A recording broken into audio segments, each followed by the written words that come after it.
Hola,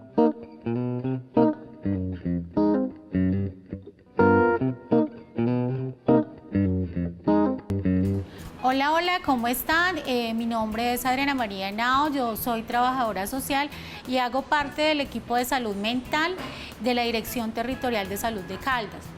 En el día de hoy traemos una información muy importante para que conozcamos un poco acerca de todo este tema de la violencia intrafamiliar, cómo se encuentra permeando nuestras familias, pero también enseñarles un poco algunas prácticas para que ustedes pongan en consideración con sus parejas y podamos mitigar un poco este tema que tiene tanta cobertura social.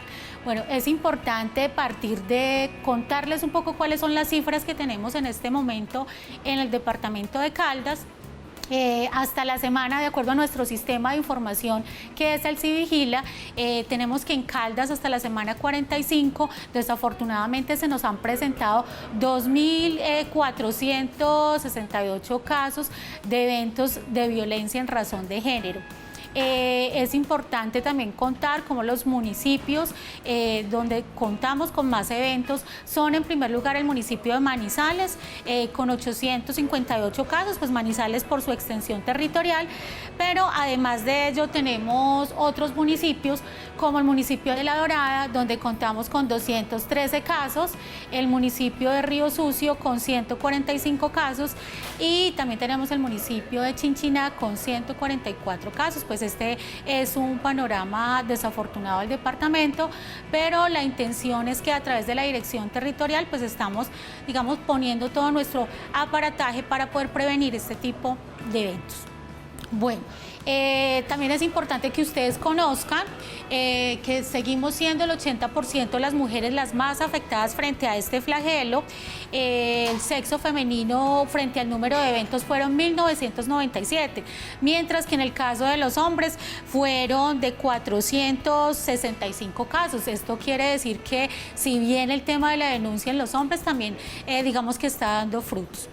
Bueno, frente a los agresores encontramos que en la mayoría de casos los agresores siguen haciendo parte de la familia, los agresores son las exparejas, las parejas y definitivamente encontramos cómo los agresores siguen haciendo parte de ese núcleo intrafamiliar. Pues las violencias que más se presentan, encontramos que la violencia física es la más representativa, con un número muy considerable de casos. En este caso vemos que son 1.412. Encontramos también la violencia sexual con 713 eventos de violencia sexual. También encontramos la violencia psicológica y la negligencia y el abandono como las que más predominan en el departamento. Bueno, ya para empezar a hablar un poco sobre este tema tan importante, reconocer también cómo el confinamiento y cómo la emergencia sanitaria, digamos, ha venido generando al interior de las familias pues una serie de tensiones que pueden generar situaciones de violencia a su interior.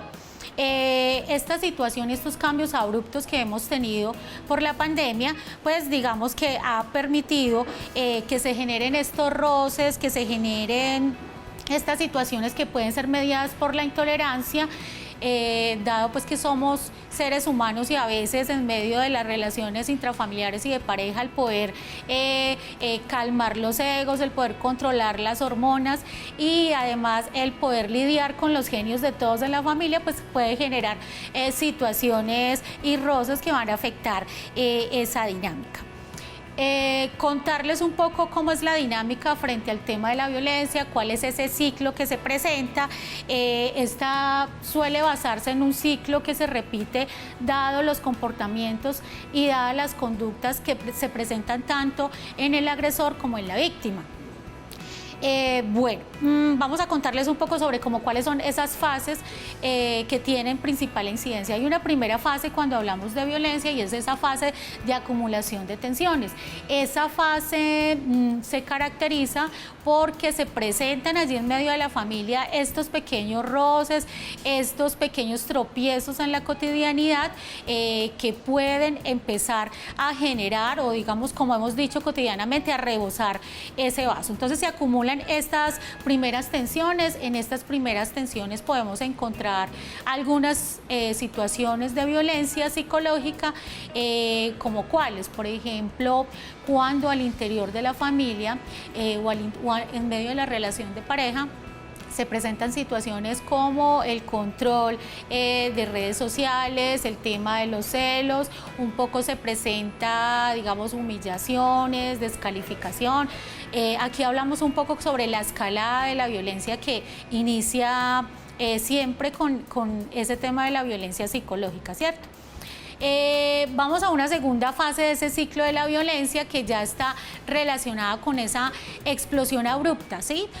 Con esa explosión de esas tensiones que se han generado al interior de la pareja y al interior de la familia y que terminan en situaciones ya de una violencia manifiesta. Entonces acá ya se presentan situaciones de agresiones físicas, de agresiones verbales. Normalmente esta fase de la violencia suele ser muy corta, ¿sí? Pero es la fase que, digamos, genera, primero, pues genera afectaciones en la salud física y mental de las víctimas que en ese momento pues la padecen, y es en esa fase donde se recurre o se buscan las alternativas para activar las rutas de atención. Después de esta fase donde ya se hizo esa explosión de comportamiento, ¿sí?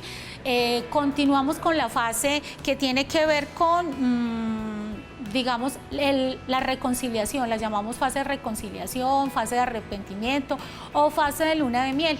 En esta fase ya el agresor, después de haber cometido esa situación de violencia, pues digamos que empieza a tener ciertos comportamientos. Frente al arrepentimiento, en esta fase se presenta una temporal calma y suele venir acompañada también de algunas prebendas que utiliza el agresor para nuevamente ganarse, digamos, la confianza en ese caso de la víctima. Bueno, esta fase también está caracterizada porque el agresor va a buscar siempre como una excusa, va a justificar su comportamiento normalmente en situaciones de estrés generadas por su trabajo o también en algunas situaciones que tienen que ver con el consumo de alcohol o drogas.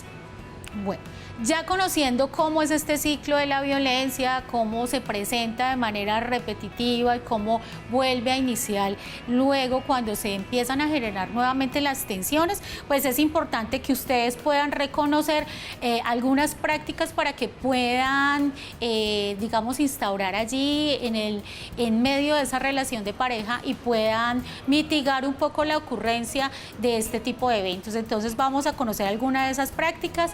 La primera de ellas es pensar que esta crisis es temporal y que determinada crisis siempre va a ser temporal.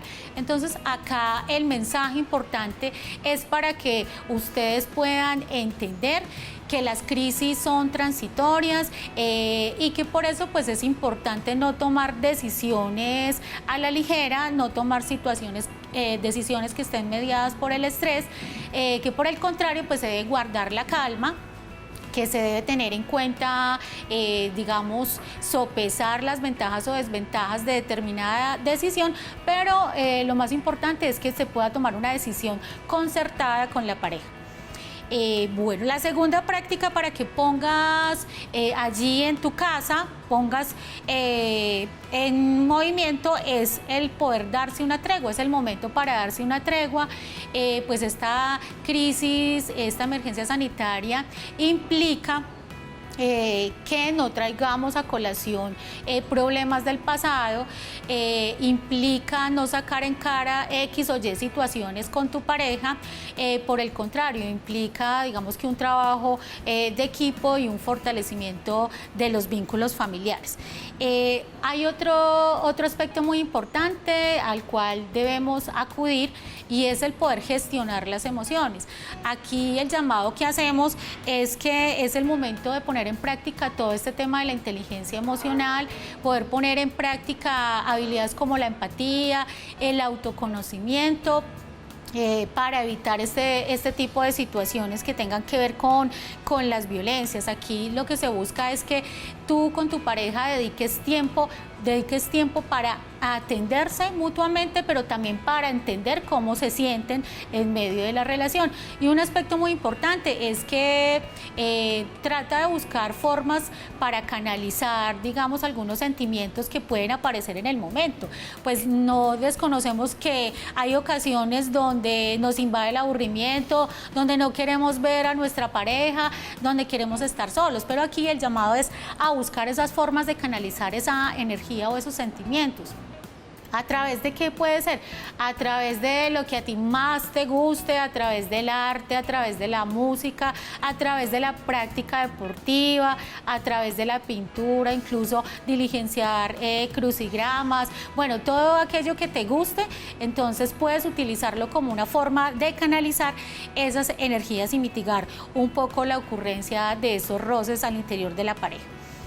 Igualmente es importante que tengas en cuenta espacios para practicar actividades agradables juntos con tu pareja.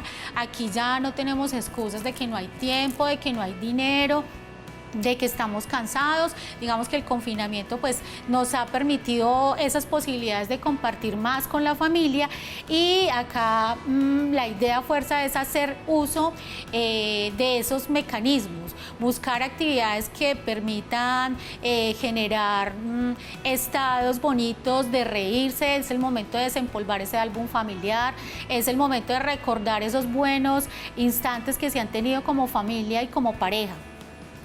También es importante darle paso a la sorpresa y a los detalles, no perder este tipo de elementos tan importantes. Entonces yo pienso que ahora con todas las tecnologías de información hemos visto millones de actividades a las cuales podemos recurrir para realizar en casa, conciertos, juegos en familia, realizar una cena para los miembros de la familia, un postre para la pareja, bueno, recurrir como a estos elementos también que nos permiten fortalecer esos lazos de la familia. Pero es importante también recordar que debemos destinar un tiempo para nosotros. Qué bueno poder recurrir y retomar algunos proyectos que hemos dejado de lado por los temas laborales, por las múltiples ocupaciones. Entonces también pensar cómo volver a algo que antes nos gustaba, pero que no teníamos como la oportunidad de hacerlo. Bueno, otra de las prácticas que queremos, o de los mensajes que queremos dejarte en el día de hoy, es el tema de cuidar la comunicación, cuidar esa comunicación en pareja. Debemos tener la oportunidad de conocer qué es lo que siente, qué es lo que piensa, pero también qué es lo que quiere nuestra pareja. Y en esa medida, pues podemos generar, digamos, la posibilidad de mejorar nuestra comunicación, porque a veces solo con el hecho de escucharnos y con el hecho de sentirnos comprendidos, pues pueden ser unos elementos importantes para rebajar el estrés y para sentirnos más relajados pues en medio de esa relación de pareja. Otra de las prácticas a las cuales queremos llevarte ya cerrando un poco es de poder, digamos, negociar esas tareas juntos, esas tareas que tienen que ver con el cuidado de la familia, con la corresponsabilidad que debemos tener frente a las labores domésticas. Entonces acá es importante involucrar a todos los miembros de la familia y tener, digamos que una división de roles frente al qué hace cada uno, quién lava la loza, quién cocina los fines de semana, quién se dedica a la atención de los niños. Entonces también es un llamado para generar, digamos, fortalecer este tema de los roles de género y que se presente o generar en nuestra familia también equidad de género. Y por último, practica siempre el respeto. Yo pienso que el tema de la lealtad en la familia y de todo lo que se genera alrededor del respeto mutuo, pues hace que se fortalezcan este tipo de lazos y que se puedan disminuir los riesgos para la ocurrencia de situaciones de violencia. El último mensaje para cerrar en este tema siempre es recordar que no existe el príncipe azul o que no existen las mujeres perfectas, que simplemente somos seres humanos con defectos, pero que es necesario en medio de esos defectos también potenciar nuestras cualidades en una retroalimentación mutua. Bueno, estos son los mensajes que quería dejarles en el día de hoy. Espero que los pongamos en práctica y vamos a ver cómo vamos a fortalecer esos lazos familiares y cómo vamos a disminuir esos riesgos frente a la ocurrencia de la violencia intrafamiliar. Hasta una próxima oportunidad. Muchas gracias.